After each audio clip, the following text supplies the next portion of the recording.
favorite big booty Latina. I love you, AOC. You're my favorite. She wants to kill babies, but she's still beautiful. You look very beautiful in that dress. You look very sexy. Look at that booty on AOC. That's my favorite big booty Latina. I love it. My favorite AOC. Nice to meet you, AOC. Look how sexy she looks in that dress. Ooh, I love it. J'espère que t'es net. Prends une photo avec moi, fais ton regard de coquine, fais ton regard de coquine, ton regard de coquine. Prends une photo avec moi, fais la cochonnette, et tu cochonnette. Prends une photo avec moi, pose comme dans les magazines, pose comme dans les magazines, comme dans les magazines. Prends une photo avec moi et dis sexe. Prends une photo avec moi pour ton ex. Prends une photo avec moi, c'est une cure. Fais-en un poster, mets-le sur ton mur. Prends une photo avec moi, fais des signes. Prends une photo avec moi, show ton bling. Prends une photo. Mesdames, messieurs, bonjour. Ici votre capitaine, le Capitaine Cosmos, pour un petit show léger, d'été, le fun, mais vous allez voir, intelligent. Je vous parle aujourd'hui de Primetime Alex Stein 99, le troll le plus efficace d'Amérique de 2022. Il mérite beaucoup de trophées parce qu'il met son talent de comédien, d'humoriste au service de la liberté et il réussit des coups fourrés incroyables. Et cette semaine, c'est la palme. Si vous ne connaissez pas Alex Stein, c'est lui qui, ici, c'est sa page YouTube où on le voit souvent aller dans des meetings de ville où il prend le personnage de quelqu'un qui est extrêmement de gauche et il pousse l'audace jusqu'au maximum, jusqu'à ce que ce soit ridicule. Et de cette manière-là, il a beaucoup d'attention. Il a été à Tucker Carlson, il a été partout, il était avec Alex Jones, il va maintenant travailler à The Blaze. Et qu'est-ce qu'il a fait cette semaine? A priori, ça peut sembler ridicule, mais ça l'a fait d'immenses implications avec AOC, Alexandra Ocasio-Cortez, une démocrate de New York qui est la superstar des réseaux sociaux. Au Québec, ce serait peut-être l'équivalent de Catherine Dorion, mais x10, avec est très nounoune, mais très efficace sur les réseaux sociaux. C'est une ancienne barmaid de New York qui, en se présentant pour démocrate, elle a été montée comme une superstar avec son look. Ça va aider pas mal. Et ce qu'elle aime faire AOC, c'est de se plaindre que les républicains la détestent parce qu'en fait, ils veulent secrètement coucher avec elle. Ils sont attirés sexuellement par elle, donc c'est pour ça que les gens la détestent comme ça. C'est pas à cause de ses politiques, c'est pas parce qu'elle est communiste dans le squad, c'est pas parce qu'elle veut détruire le pays avec Build Back Better, non. C'est parce qu'elle est sexy et que les gars veulent pas coucher avec elle. Et puis notre ami Alex Stein, Primetime 99, très intelligent, lui va prendre la position d'un super fan qui adore AOC et qui veut coucher avec elle, lui, grosso modo. Et puis, il accrouse devant son chum. Et puis, elle va mordre à l'hameçon. Elle va même vouloir se faire un selfie avec elle. Et puis, c'est comme ça que l'histoire commence. Je vais vous traduire ici. Donc, on a Alex Stein qui est sur les marches du Capitole. Et il était là toute la journée avec des lignes préparées puis des petits scénarios pour chacun des démocrates qui se présentaient là. Et là, c'est au tour d'AOC. Je vais vous traduire un peu ce qui se passe. Il va utiliser des mots qui sont importants. Il va dire le mot « booty », qui est un synonyme de « foufoune ». Mais plus tard, AOC va dire que lui, il a dit le mot « ass ». Donc, il va aller sur le bord de la limite sans la dépasser. Voici ce qui se passe, c'est pas mal incroyable. My favorite big Oh, booty ma, Latina. ma, I love ma you, favorite AOC, you're my des favorite. grosses She faufounes wants to kill latines. babies, but she's Elle veut so tuer beautiful. des bébés, mais quand même Look at magnifique. that T'es booty. vraiment magnifique Look dans at ce that booty on robe-là. AOC, T'es that's my très favorite sexy. big booty Latina. Regardez ce beau booty. C'est ma favorite. Je l'adore. Je suis content de te rencontrer. Regardez à quel point elle est sexy dans cette robe-là. Ouh, wow, je l'adore. Oh, t'es hot comme un tamale. Donc, lui ici, donc vous avez vu le vidéo original. Mais qu'est-ce qui était très incroyable, c'est la réaction. Donc, on a aussi qui elle-même va retweeter ce vidéo-là de Alex Stein Primetime 99 qui a eu maintenant des millions et des millions de vues. C'est le vidéo de la semaine. Et puis, elle va se plaindre qu'elle a été victime d'intimidation sexuelle ou une agression quelconque. Et voici, quelques secondes après, elle va elle-même enregistrer une vidéo en selfie où on va voir Alex Stein Primetime 99 dans le background. Ça, c'est la deuxième partie de l'histoire. Hey everybody, I'm here. Regardez tout le monde, je suis ici au Capitole. See this guy right Vous there? voyez le gars derrière moi? Right there. Ouais, voilà. When I was walking, Quand je marchais, um, il he said, hey, a dit, hey, right in front of the Capitol. devant le policier du Capitole, hey, There's this, look at that big ass, regarde ton look at gros that big, cul, juicy regarde ce booty, gros this cul Latina. juteux de latine avec plein d'affaires racistes, sexistes. Nobody can do it. Puis personne ne pouvait faire rien. I'm just telling you, Je veux juste vous dire que this institution cette institution-là n'est pas désignée pour protéger people, les gens. and it's really hard. C'est vraiment dur, c'est vraiment triste. Tu To sais, just let you know about it. faut juste, je peux juste vous le dire.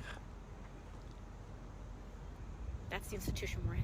C'est dans l'institution dans laquelle on est. OK, donc ici, elle a dit les mots que lui avait dit qu'elle avait un gros cul juteux. Mais originalement, il n'a pas dit ça. Parce qu'elle-même, elle a tweeté le vidéo original. Donc, n'importe qui a vu le vidéo original sait qu'elle a menti ici dans l'utilisation de ces mots. Mais qu'est-ce qui est encore plus incroyable, c'est qu'il y a quelques jours, notre « et » aussi, elle faisait la promotion de ce genre d'intimidation envers les membres du gouvernement. Parce que vous savez que les membres de la Cour suprême qui ont pris la décision de Roe versus Wade récemment reçoivent beaucoup d'intimidation, de menaces de mort, on manifeste devant leur maison. Et puis, il y en a un qui, dans un restaurant, un peu comme Justin Trudeau cette semaine, s'est fait apostropher. Eh bien là, Alexandra AOC, elle va dire « Oh, pauvre petit gars, il n'a pas pu manger son dessert parce qu'il a mis le pays à risque de mort de ceux qui ont des grossesses ectopiques dans les pires états. Puis au moins, laissez-les manger son gâteau. » Fait qu'elle, elle rit parce que lui, il a été intimidé au restaurant, donc il a dû quitter le restaurant. Donc, et aussi a fait la promotion de ce genre d'embuscade envers les politiciens. Et puis, elle a aussi fait la promotion de ce genre d'embuscade en disant que c'est le rôle des manifestants de rendre les gens inconfortables. Donc, elle fait la promotion ici de cela. Et Alex Stein, lui, il va démontrer toute son hypocrisie ici en utilisant cette stratégie-là. Puis, c'est pas terminé. Parce que là, elle s'en allait voter des lois au Capitole. Et puis, quand elle est ressortie de là pendant tout ce temps-là, elle pensait à ça. Et puis, ça va l'avoir changé de beaucoup parce qu'il va sortir de la vérité de sa bouche. Parce qu'une fois qu'elle va sortir le soir après cet événement-là, elle va parler à des gens et elle va avouer que le 6 janvier est une job de l'intérieur et qu'on a laissé entrer les gens. Donc, vous voyez que Alex Stein, à partir de sa blague, ça l'a démontré toute l'hypocrisie de la gauche et ça l'a fait sortir la vérité sur les événements du 6 janvier. Il est ici, Alex Stein, avec Owen Warriors à InfoWars et on va voir le segment de AOC qui va sortir et qu'est-ce qu'elle va dire. Avec le lecteur de InfoWars. OK. And it's really hard and it's really sad. Donc ça, c'est la fin du vidéo que je vous montrais tantôt. Mon Just seul... let you know about it, but Donc, il dit, tu pourrais te défendre. C'est ce que... That's the institution we're in. C'est l'institution dans laquelle on est. OK. Ces insurrectionnistes, il y a des policiers à l'intérieur qui travaillaient avec eux autres, puis on n'est jamais allé dans le fond de ça. Puis aujourd'hui, et on fait comme si c'est jamais arrivé. J'ai aucune idée de ce qui s'est passé avec les gens à l'intérieur qui étaient sympathiques avec ce qui se passait, qui ouvraient les portes grandes ouvertes pour les laisser passer. Puis là, on devrait être ici, faire comme si rien s'était passé. Puis là,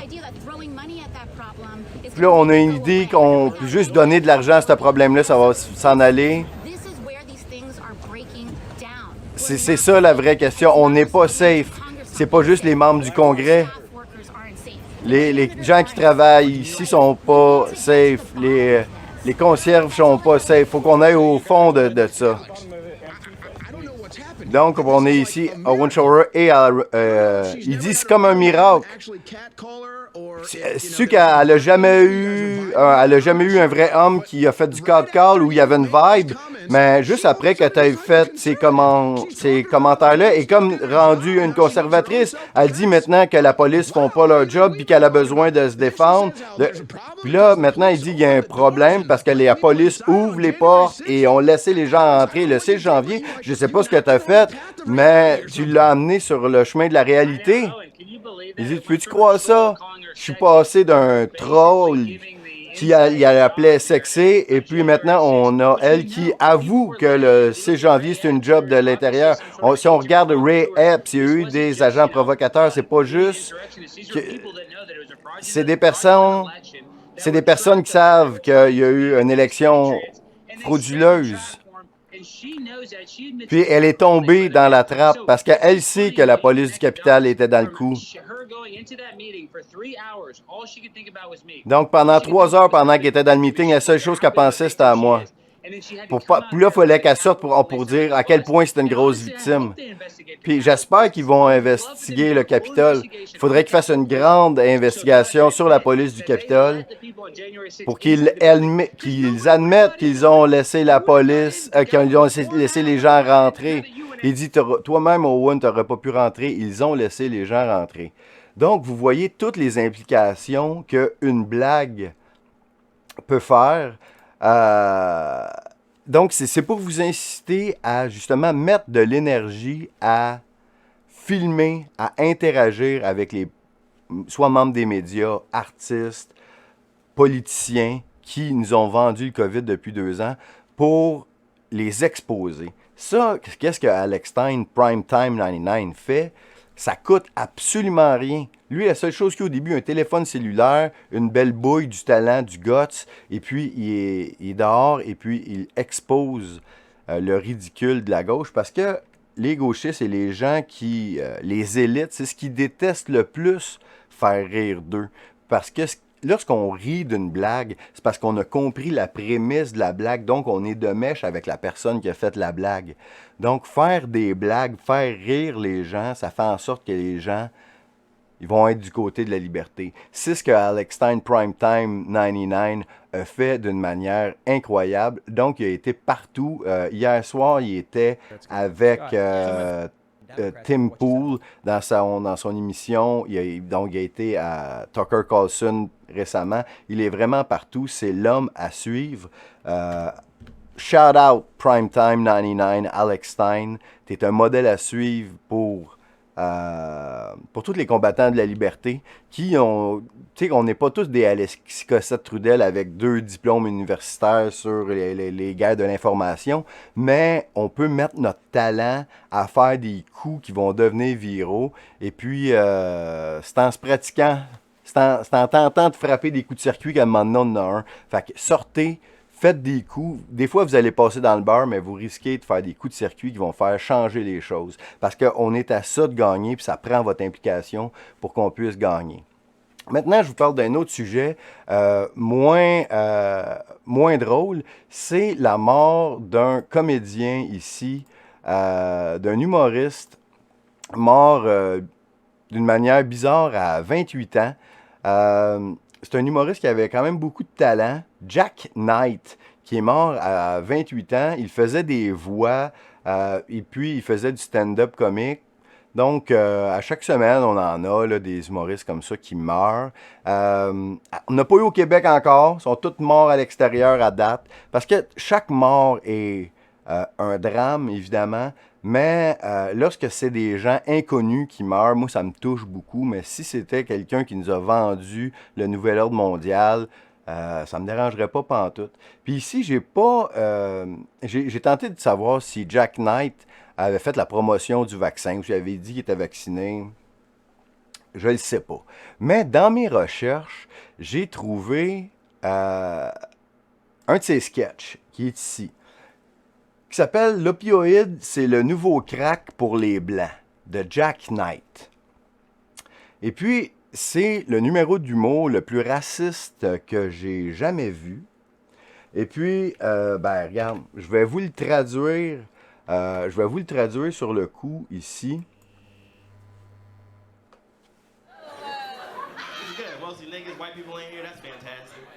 Il y a plein...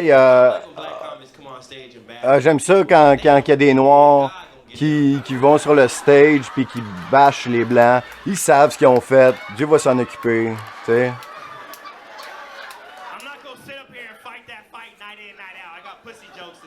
Je suis pas ici pour juste faire ça. J'ai des jokes de plot à compter. T'sais, moi, je suis un peu comme Erykah Badu. Je fais plein de champignons. Là, tu sais, l'affaire que ça ne dérange pas, c'est la crise des opioïdes. Tu sais, c'est ça, les Noirs sont contents de voir ça qu'il y a la crise des opioïdes. Là, maintenant, c'est pour les Blancs. Fait que là, on est comme, yeah!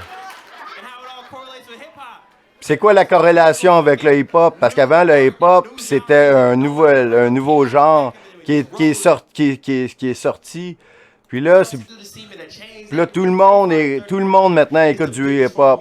C'est la plus grande forme de musique. C'est la musique pop maintenant. Puis les plus grands artistes, c'est qui? Migos, Travis Scott, Tug Future. C'est quoi ce qu'ils font? Là, ils montent sur la scène, puis ils parlent qu'ils prennent de la drogue, puis faire du lean, puis ils prennent des pilules, puis tous leurs fans, c'est des jeunes enfants blancs. Puis là, ces rappeurs influencent ces jeunes enfants blancs-là à prendre des pilules. Puis là, je suis là, good. Fait que là, lui, de faire en sorte que la culture des Noirs influence les jeunes enfants à s'auto-détruire, lui, il répond à ça, good, avec le gros sourire, avec la foule qui rit allègrement ici.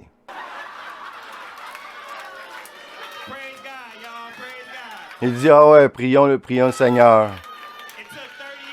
Ça a pris 30 ans, mais on vous a eu.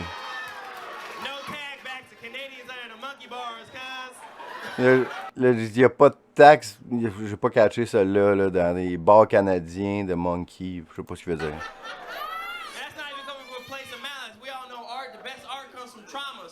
Et il dit, on sait tous que le meilleur art vient du traumatisme. Donc c'est important. Je parle souvent de l'occulte, puis comment on channel, puis comment on transforme les gens à travers les traumatismes. Lui, à travers ses jokes, il vient de nous dire comme ça, on sait tous le meilleur art vient d'un traumatisme. Donc, c'est l'occasion pour les Blancs de prendre un instrument.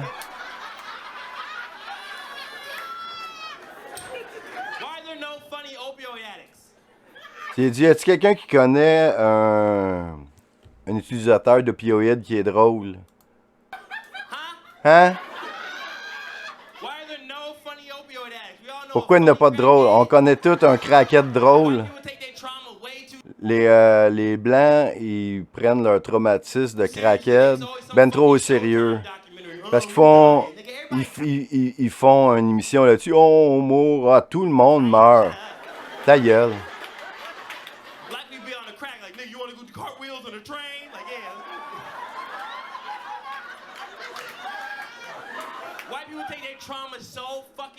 Les Blancs prennent leur traumatisme tellement au sérieux qu'il n'y a pas d'utilisateurs d'opioïdes qui sont drôles. Ils sont là, ils vont juste dans le milieu de la rue s'arracher à la face. C'est pas drôle. Les crackheads sont vraiment drôles. Ils jettent des croissants à des gros enfants sortis du micro-ondes. Il dit... he's silly. He's silly as Non, il dit, ah, il est drôle, lui, il est drôle au bout. And I'm sorry, I'm Je suis vraiment désolé. Je suis un mot en haine. Locuteur, appelez-moi. Comme vous voulez. Je crois pas que. Il dit, ah bon, une autre affaire du nouvel ordre mondial ici. En 2030, on va tout être mort. Donc, lui, il achète l'agenda de la mort de l'humanité de Greta Thunberg en plus. Vous voyez comme tout ça est relié ensemble. Donc, il dit, on n'a pas le temps de tout s'aimer. Qu'est-ce qu'il faut faire, c'est de tout se détester égal. C'est ça qu'il va dire. We don't. Get over it. We just need to all hate each other equally. Like, why are we still being mean to gay people? They serve their time. J'ai dit, au moins, on peut toujours être méchant avec les homosexuels. Ils purgent leur temps. C'est un... To people to hate. Like, you ever been poolside with some Armenians? Some niggas is Il dit, êtes-vous déjà allé dans une piscine avec des Arméniens? Je pense que c'est des poubelles. trash. Every intersection, I always get hit by a white beamer, nigga. Shut the fuck up and go. Je sais pas ce qu'il veut dire par frappé par des blancs beamers. Il dit, moi en haine, ferme ta gueule. That was the one genocide we needed to work. Il dit, c'est le seul génocide dans lequel nous avons besoin de travailler. Trying to improve. Puis là, il s'arrête comme ça, puis le sketch finit comme ça. Donc, il fait ici la promotion du génocide des Arméniens ou des Blancs. Donc, c'était pour vous parler de deux côtés de l'humour. Donc, il y a le côté ici qui fait avancer les choses avec les trolls. Puis en passant, après ce qui s'est passé avec Primetime et Alex Stein 99, son spectacle qu'il a fait le soir même a été cancellé. Mais lui, il a dit à ses fans, si vous voulez me voir performer quand même, venez me voir sur les marches du Capitole à 9h30. Et puis, effectivement, il est allé là pour faire son spectacle. On en a, je pense qu'on le voit ici, un petit extrait de quelques secondes, Primetime 99. Il dit, on a essayé de nous fermer. Ils peuvent pas. On est là au Capitole avec Primetime 99, on the grind all the time. C'est ça le futur du monde. Le nouvel ordre mondial, on va aller vous taper dans votre tamalé. En référence aux vidéos d'AOC. Donc, ici, Alex Stein, Primetime 99, qui, il y a le dernier mot, qui rit en dernier avec... qui est vraiment la vedette, et c'est mon hommage à Alex Stein, Primetime 99, on the grind, all the time. Donc, c'était Captain Cosmos qui a fait un petit peu la revue qui parle d'humour, le côté positif, négatif, mais dans le côté négatif, celui qui a fait le numéro d'humour raciste, ben, le bon Dieu est venu le chercher. Son temps était venu à 28 ans, la mort subite du comédien haineux. C'était Captain Cosmos. Ça va être pour Capitaine Cosmos. En passant, abonnez-vous aux chaînes du Capitaine. J'ai maintenant un Rumble, BitChute, Odyssey, Twitter, Getter, Telegram. Puis il y a des affaires que je mets juste sur Capitaine Cosmos, puis des affaires que je mets sur les diffuseurs. Quand c'est pas tellement des commentaires, puis c'est plus de la nouvelle, sûr et certain, ça va se retrouver sur les diffuseurs. Quand c'est du commentaire, de l'éditorial, de l'occulte, c'est pour Capitaine Cosmos. C'était Capitaine Cosmos, en ce beau samedi après-midi, Alex Stein, Primetime 99, live. Ce que vous n'entendrez pas à TVA Nouvelle. Ici votre capitaine, le Capitaine Cosmos. Suivez les nouvelles aventures du Capitaine Cosmos sur Telegram, Odyssey, BitChute, Twitter et Getter. Des commentaires, de l'analyse, de l'humour, de la musique, tout ça et bien plus sur la chaîne Telegram du Capitaine Cosmos. Oui, le Capitaine Cosmos. Simplement. Tu sais, si tu penses que les policiers veulent notre bien, qu'ils se parlent pas d'eux autres? Ah, ok.